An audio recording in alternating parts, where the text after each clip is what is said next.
Ayan, mga idol at mga kababayan, magandang araw po sa ating lahat.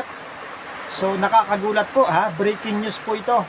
Itong si Atty. Topacio ay talaga hong binanatan, binanatan at hinamon po ni Atty. Topacio itong ating pong Pangulo na si Ferdinand Marcos Jr. Ito po ay may kaugnayan pa rin doon po sa pagnanakaw sa pera ng taong bayan, lalong-lalo na doon po sa tinatawag na flood control project, sa anomalya sa flood control project, mga babayan. Talagang binanatan, hinamon ni Atty. Topacio si Pangulong Marcos na kung hindi daw siya yung mastermind, kung hindi daw si Pangulong Marcos yung mastermind, sino? Sino daw yung mastermind? Sabi ni Atty. Topacio. At sabi pa ni Atty. Topacio, noong September pa, yung ICI na tinatag mo. Kasi kung maalala nyo, ng nakaraang September, may binuo po itong ating pong Pangulo na mag-iimbestiga doon po sa anomalya ng flood control, mga bayan. At yun po ay ICI, mga bayan. Si Pangulong Marcos po yung bumuo niyan, yung nagtatag niyan na ICI.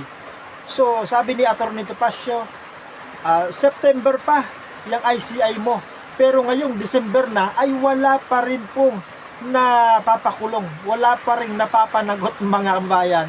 So talagang hinamo na, wala pa rin kasing natuturo itong ating pong Pangulo na pinaka-mastermind. Kaya sabi ni Atty. Topacio, kung hindi ikaw yung mastermind, sino? So mabuti pa ay panoorin po natin itong nakuha nating video doon po sa kapihan yata ito ng PDP laban, mga kabayan.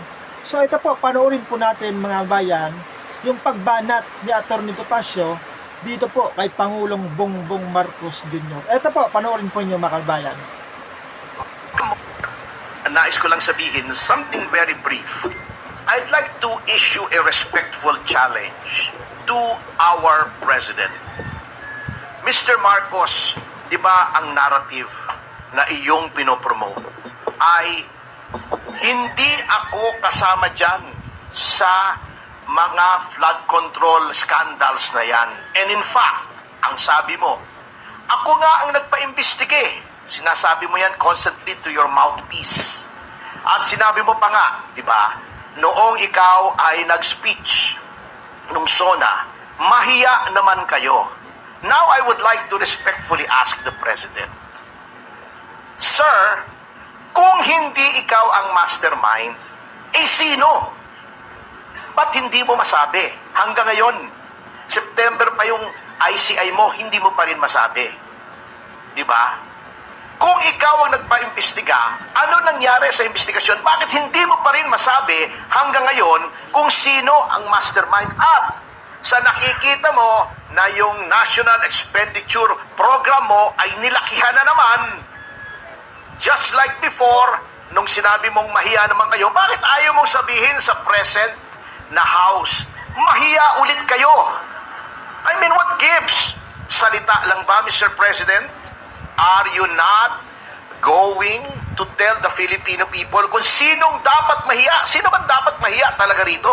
Kung hindi kayo, sinong dapat mahiya? Yung pinsan mo ba? Yung anak mo ba? Sinong dapat mahiya, Mr. President? Why are you so silent? Bakit puro lip service? So that is my challenge. Ngayon, ito naman public knowledge naman, pero alam nyo, magugulat kayo because alam nyo, yung sinasabi nga po sa Konstitusyon, Rob, na the legislature is the guardian of the public purse. Alam nyo, dapat po ang ginagawa ng ating lehislatura ay magtipid. Kung merong wish list ang presidente under the National Expenditure Program, siguro dagdagan mo ng konti, bawasan mo ng konti, but for you to double or treble yung hinihingi ng presidente, there's something wrong. Bakit sa halip na pangalagaan mo yung pondo, tipirin mo, nilalakihan mo pa?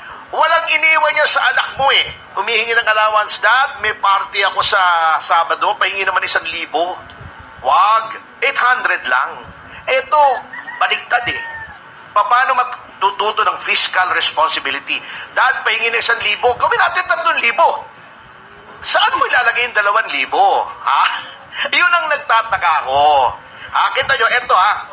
Eto na naman eh. Walang pagbabago mga kasama. Tignan ninyo ha.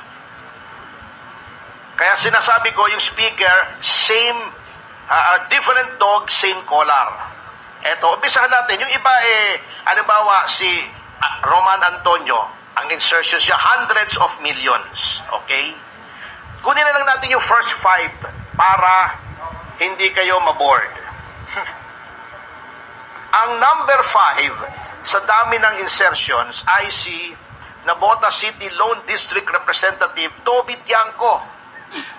Ang hiniling lamang sa NEP para sa NCR niya, yung kanyang distrito, ay 362 million. Ang in-insert niya ay 754,000. Doble. 754 million. Million. 754 million. For a total of 1.116 billion pesos. Mas malaki pa yung insertion kesa sa nakalagay sa NEP.